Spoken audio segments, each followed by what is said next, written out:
Hello and welcome to another Raggy's Beers, Wines and Spirits review. nearly forgot what I'm supposed to be saying. So tonight I'm reviewing this fella. Tesco's Chenin Blanc Western Cape. Bright and fresh with plenty of melon, white peach and ripe lemon flavours with a crisp finish. Stored in a cool, dark place. Well, it's been in my fridge. It's just come from the fridge. And I pour a glass out, as you do, you know. And the funny thing is, I've just been cooking on the barbecue. So I've got a delicious Tesco's rump steak. Cooked on the barbecue, sliced in half in a Bird's Bakery bun. Oh, fucking hell, it's gorgeous.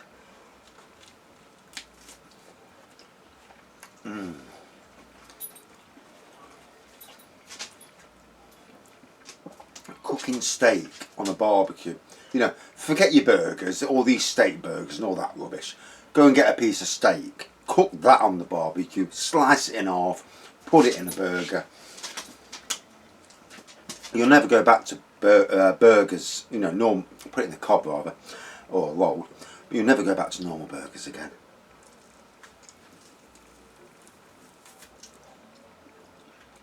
And why would you? No.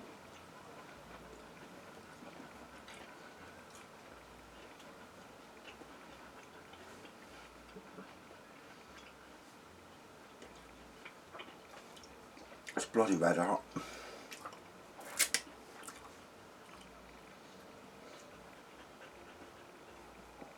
So, oh, that was hot. So, straw coloured on the nose. Gotta be honest, not getting a lot on the nose. And it says it goes with curry or Chinese dishes. Well, it ain't going no curry tonight, it's going with steak. And you like it or lump it. 11.5% volume.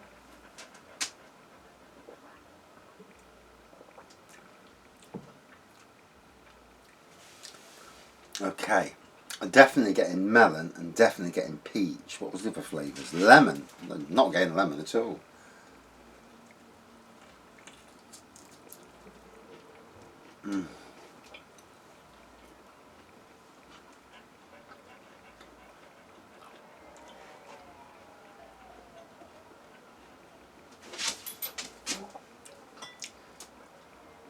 Oh. And yeah, I know steak and white wine isn't really a combo. I mean, it's normally chicken and white wine. But got the white wine in the fridge. I'm going, well, let's have a drink, you know. It's been a long week. It's been a long 3 months. To be honest, it's actually been a long year. But and the dog's scrounging like a bugger below my feet. He likes his steak. Oh, it's funny. I opened this earlier and I wasn't getting any of the flavours, and it was quite bland.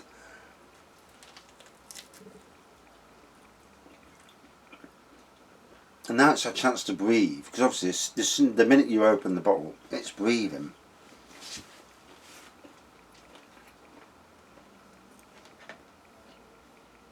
Which is why with most wines, they tell you to drink within a couple of days, 2 or 3 days.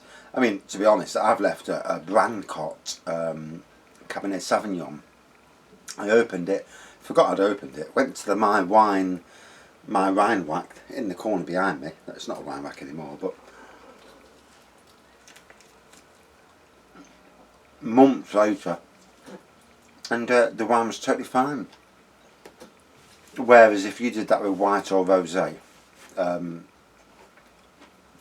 it would be like vinegar. So, what a combination. Beautiful rump steak. Cooked to perfection. And oh my gosh. You know, it's hitting the spot amazingly. The barbecue. I've cooked steaks on the halogen oven. I've cooked steaks in a frying pan, but they do not taste anywhere near as good as cooking them on a barbecue on a slow heat. Keep turning. You know, you have to be next to the barbecue to make sure it don't burn. You know. Cook it slow so it cooks beautifully.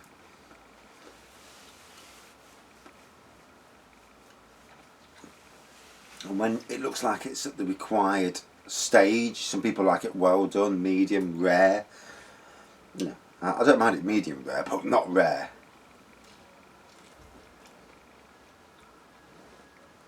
Although I have cocked up before, and it's been dripping with so much blood. It's like a woman on you know, on a bad day. I do apologise to any women out there. That was a really bad comment, but you know what I'm saying. It was really badly dripping with blood.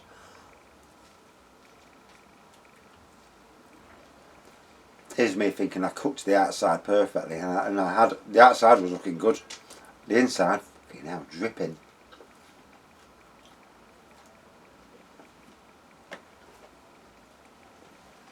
So much that halfway through I thought, this is ridiculous. I put it back in the frying pan and cooked it a bit longer.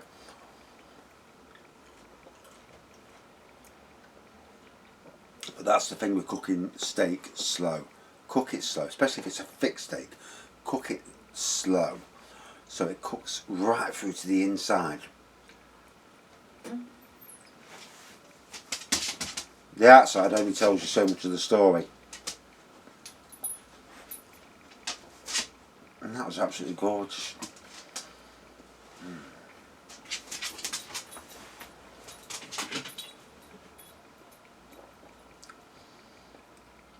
It's hit the spot in a way that you couldn't imagine.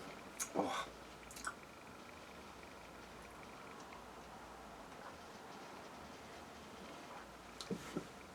Now the flavours are coming through even more. Now the air's got to it, and air is a factor with wine. It brings out that flavour. When it first comes out of the bottle, half the time you can't smell anything.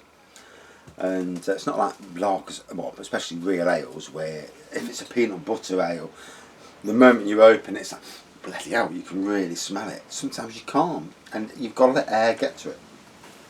And when the air does get to it, bish bash bosh, that is gorgeous.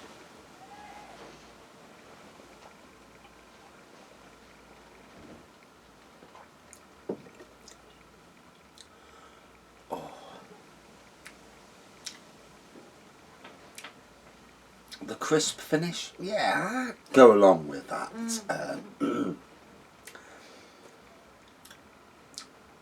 And it's funny, earlier when I first had a glass, I wasn't overly keen on it. I thought, it's a bit rancid. And yet, the air got to it, the air's got to this glass, and now it's becoming quite nice. It's quite quaffable, and yeah, it's a palatable wine. Just goes to show you that sometimes the immediate first impression isn't the best impression, and give it a chance.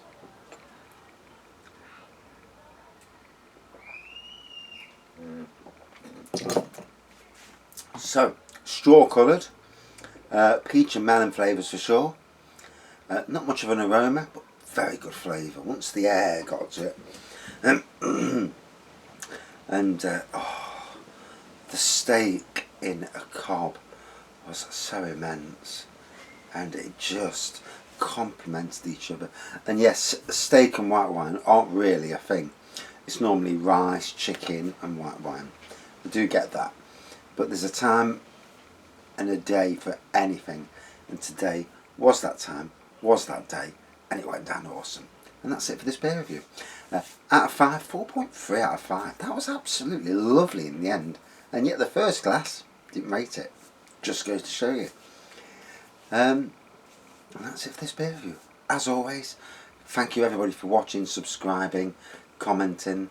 Even though I am an arse and not replying, I do apologise. I really do. And if you're watching this on Sunday, I'm at a theme park all day. The theme park's open from 10 o'clock in the morning till 7 o'clock in the evening. We're stopping there till the absolute death, getting on as many rides as we can, having the best day possible. Positivity over negativity. You know, I've been way too negative for way too long, and you know, I'm going to a great job. I'm leaving a shit job with shit fucking whatever. I'm going to a great job, a job where I can show not only the people who are my bosses, but the public, the world, how good a gardener I am, and that, you know, means so much to me. You know, you can say to people, I'm a great gardener, and they'll say, yeah, you cut grass. And they're right in some ways, but in this, I'm going to show them that, yes, I cut grass. We can all cut grass, you know, it's a thing. But the creative side, the amenity horticulture side, that side of things is it's where I come from, it's where I've been, it's where I've been trained on. I've been trained by the best of the best in this country. You know, we won awards for East Midlands, Britain in Bloom, European in Bloom, RHS Excellence in Horticulture, and you know, these are things that a lot of these companies out there who say, oh yeah, we've won this and that. Yeah, but we've won bigger things than you, mate. And yeah, it's about proving me. It's about me proving not only to them but to myself that I am good, and I am better than what some idiots, you know, try to put me down as nothing more than a grass cutter. And I know I'm better than that. And you know, there's some people in this world who are idiots who don't realise that you are a lot more than what you're allowed to do in the role you're in. In the last year, I've been pushed down, not been the gardener I am. I didn't go there to be that sort of gardener, and now I'm getting away from that. I'm going to be the gardener that I really am. And you know, for me, that is amazing. Can't wait. And as always, thank you everybody for the wonderful support over this last year, and especially these last few weeks where you've seen me struggle, you've seen me been close to a very dark side of me, and that's not me, you know. I would never do anything to not be there for my family, because my family are everything, you know. Family's everything for all of us, you know. My wife, she's the guiding light in my world, but it has been dark. But anyway, good wine, great steak, and a good beer review, hopefully. See you soon. Cheers.